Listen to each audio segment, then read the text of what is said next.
Hi guys! Today we're going to outing. Charot lang. Tara, samahan niyo ako mag-outing. Let's go! Siya, pagdating ko nga dito sa bahay ng sister ko, hindi pa pala siya tapos magluto. Akala ko naman ready to go na. Nagigisa pa lang pala ng karne para isahog yan sa kanyang napakasarap na spaghetti. So ito nga, nagagalit na naman kasi binibidyohan ko daw siya.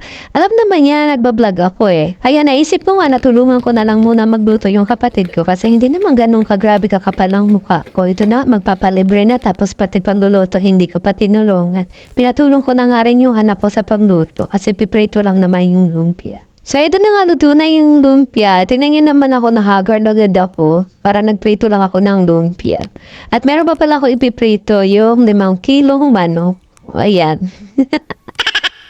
Mukha na akong bruha. O, diba? So, yan, sa wakas natapos ko na rin yung aking pagpiprito. At dito na nga, nag-retouch ulit ako. Nagsuot pala ako ng sombrero kasi ang pangit na ng buho ko, hindi pa ako nakakapagpakulay. Wala pa kasi akong pera. At pinalabas ko na rin yung aming limousine na gagamitin kasi nga mainit dito sa may pinag-parking nga. Baka maarawan yung aming pagkain. Nag-progress kami. Hindi mo so what? Outing. Charot lang.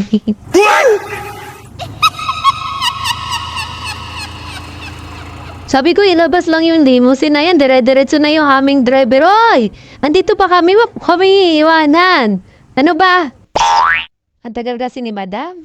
Ayun, kita niyo naman si Madam. Nakasimangot na naman. Kasi siya naman magsasara ng gate.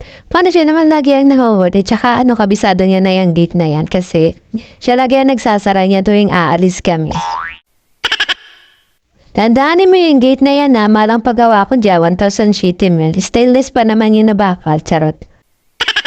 So ito na nga, patakbo na ako papunta sa service naming limousine kasi tanghali na hindi pa kami nakakaalis, malayo pa ang aming destinasyon. So ito nga, nasa biyahe na kami. Siyempre, video-video muna tayo. Ganon naman talagang ginagawa namin. Okay, tingnan naman yung anak ko. Ganon din, pa-selfie lang.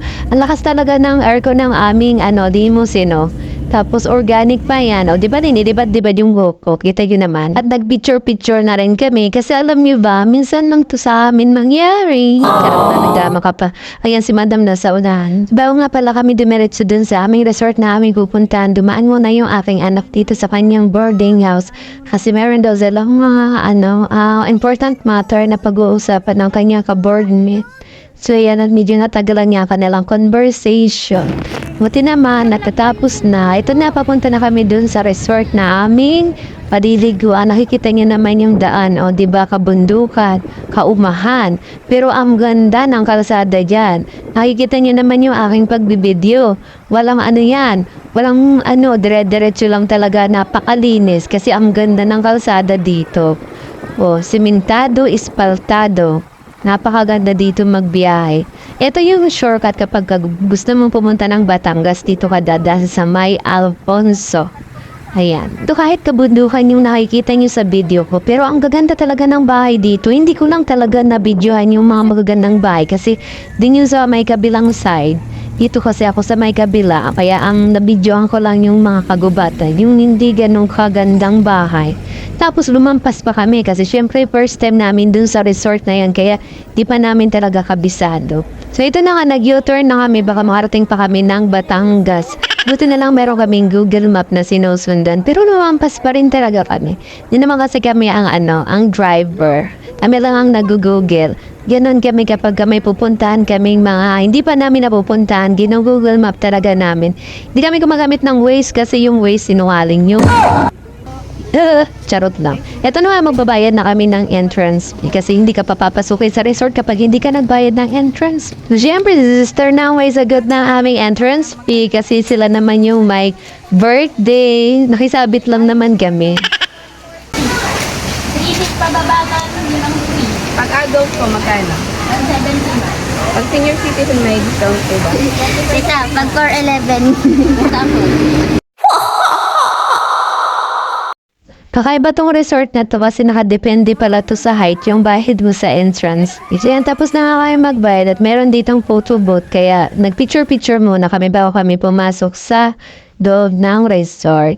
At syempre, nauna naman yung aking unika ihaw. Hindi naman yan nagpapahuli. Siguro kung mga 1,000 yung picture ko dyan sa kanya. Tapos 2 lang sa kapatid ko. Tapos meron din ako. Ayan, dyan sa may Jurassic. Ang dami nilang alagang Jurassic dito. Mamay papakita ko sa inyo. So ayan, tama na yung picture-picture. Tara na at pumasok na tayo sa ating destinasyon talaga. So ito na yung kanilang entrance. Ang ganda na ano nila dyan yung hanging bridge na talagang antibay. Hindi talaga mapipigtal. Talagang matibay. Yung parang relasyon na talagang may pundasyon, matibay. Hindi talaga natitibag. O ito na, andito na tayo sa loob. O diba, yan yung babae yung magdadala dun sa aming, sa aming cottage. Ang cottage namin ay dun lang kami sa mura lang kasi di naman kami mayaman kaya dun lang kami sa mga, sa mga pang-pobre na cottage. Pero maganda kasi siya, medyo malawak yung cottage nila. Tsaka mura lang ang cottage nila, 600 lang. O, nakikita niyo naman, Yan, tsaka malinis sila. Bawat kanto dyan may basurahan.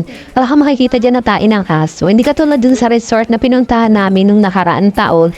Sa dami ng tao, Diyos ko, doon kami napunta sa may cottage. Malapit dun sa may tae. Diyos ko, ang kakadiri. Salap ng ayoko yung may resort na may tain ng aso. Nako, ayoko ng ganun. Hindi na ako babalik. Nakikita nyo ang ganda ng mga cottage nila. Yan, tig 600 lang. Yan. Diba, yan na yung anak ko. Ang ganda ng anak ko. Diba? Nanay ko na naman nakasimangot, no? Lagi na lang yan nakasimangot. Hindi siya masaya lagi. Pero yan lagi ang gustong-gusto mag-outing. Pero hindi siya masaya. Kasi iniisip niya lagi yung kanyang tindahan. Pagka may dala kang iihawin, hindi ka mamumroblema sa ihawan kasi bawat kanto dito meron silang ihawan. Kailangan mo lang magdala ng uling. Pero meron silang tindam uling. Kompleto naman sila kasi sa may taas merong bidiyan. So ayan, di ba nakikita nyo ang ganda ng swimming pool nila. Ang dinis kaya dyan, wala siyang dahon. Kahit nakapalibot sa pool na yan maraming kahoy, pero wala ka makikitang basura dyan, mga dahon-dahon, wala. Talagang malinis sila sa resort nila. Siguro kung mga matagal na to ino-operate na resort na to kasi hindi na siya ganun kabago. Tapos yung dolphins na yan, may tubig yan dati na lumalabas kasi nakita ko din sa vlogger na nag-post ng na to. Siguro ko nasira na siguro yung kasi may lumalabas siya na tubig. So ayan si Madam, kita niyo naman. Tuwa siya kasi nakalibre naman ako. Libre na naman yung aming outing. Salamat sa naglibre. Happy birthday, bayaw. Kagandahan sa resort na to kasi malawak. Tapos yun nga, sinasabi ko sa inyo, malinis pa. Nagtataka ko sa resort na to kung bakit mayroong octopus. Farm resort ito. Parang karating yung octopus dito. At dolphins na nakatayo. Kakaiba talaga itong resort na to. Kasi ang ig nila parang siyang dagat. At itong hagda na to na kulay blue, ito yung exit. Hindi ka na pwedeng dumaan doon sa entrance kasi ito lang yung exit doon pagkagaling ka na dito sa resort, yung pauwi ka na. So ayan, babaybayin natin yung hagdanan na yan. Siyempre, may mga hearty-hearty pa yan si Madam.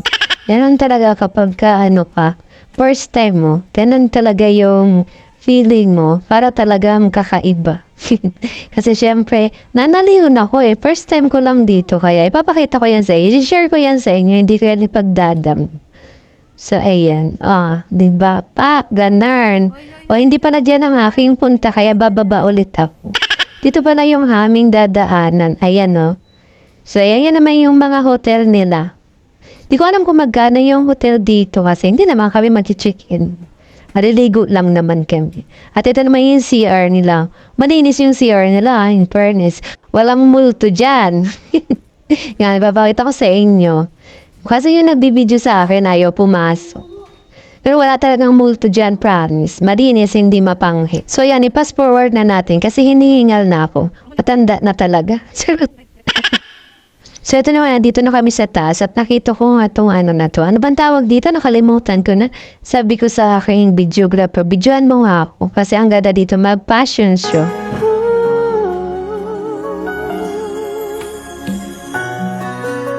Hindi na makita ang Kislap at saya sa iyong mga mata. Bakit hindi na madama? Init na So yan, tama na nga. Bibili lang naman kami dito ng dishwashing tsaka yung pusporoma kasi nga mag-iihaw kami dahil meron pa kaming baong barbecue tsaka hotdog iihawin namin. So ako na rin palang nagawak ng aking cellphone kasi nanawa na yung aking videographer. Wala naman daw akong ibabayad sa kanya para gawing videographer. So ito naman yung grocery nila dito. Ayan o, may mangkukulam. Madam, kano po magpakulam? Charot lang. So ayan dito o. Dito yung kanilang pinaka-hall. Pero meron pa doon sa kabila. Ang lawa kaya nitong resort na to. Dito naman kapag wala kang baon, meron silang niloto dito. Yan. Yung mga niluluto sila. Ay, wala pala. Yung pagkain pala dito yung parang grocery talaga to. Pwede ka dyan magtambay-tambay habang umiinom ka ng soft drinks. Kapag ka wala kang baon, o yan, pwede ka dyan kumain. Dyan sa ano na yan, grocery na yan. Kasi maraming ano dyan, upuan, tsaka may mesa sila. So yan, palabas na nga kami, ipapakita ko sa inyo. O diba ang ganda? Wala ka ditong mararamdamang init kasi ang daming kahoy dito. Ayan, nakikita niyo naman ang daming kahoy. Tapos doon banda, nandun yung parking area. Ang lawak ng parking area nila kahit magparada ka dito ng Titanic. Oo, kasi kita nyo naman, meron nga silang octopus eh. Hindi pwede din dito i-parking yung Titanic, o diba? Wala na pala yung Titanic. Charot lang. So yan, ipapakita ko sa inyo yung mga supat ng swimming pool nila dito kung gaano kalalim. Meron dito yung 6 hanggang 8 feet, o diba? Ang lalim yan. Para yan sa mga mga best swimmer talaga. Hindi pwede dyan yung hindi marunong maglangoy, mamamatay. So yan naman yung 3 feet para naman yan sa mga bata talaga. At ang isip, so yan. Pero pwede rin yan sa matanda, lalo na sa mga hindi marunong maglangon. Kasi wala namang binabawal dyan. So ito naman yung nanay ko at nagsisiga na nga siya.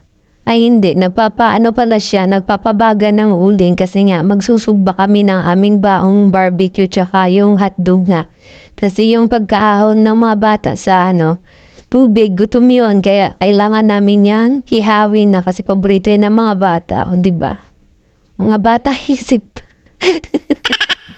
So yan, galit na naman si sister kasi binibidyohan ko na naman siya. Dati kapag nabibidyo ako, sabi niya, isama mo naman ako sa video ko. Ngayon na sinasama ko, galit.